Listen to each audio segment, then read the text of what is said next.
See, I'm a really nice guru, okay? I'm a really nice guru.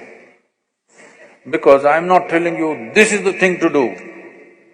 Everybody who came are always trying to tell you, this is the thing to do.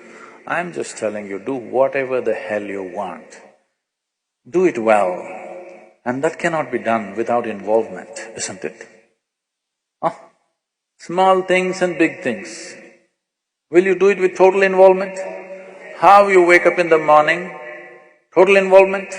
How you brush your teeth, total involvement. How you shit, total involvement. How you eat, total involvement. How you do your Shambhavi, total involvement. Everything that you do not distinguish what is small, what is big. When I said shit, you said he. Okay, then don't do it. If you think it is not important, or if you think it's dirty, you should not do it. I'm saying, do not make a distinction what is filthy and what is sacred. This is where the key is.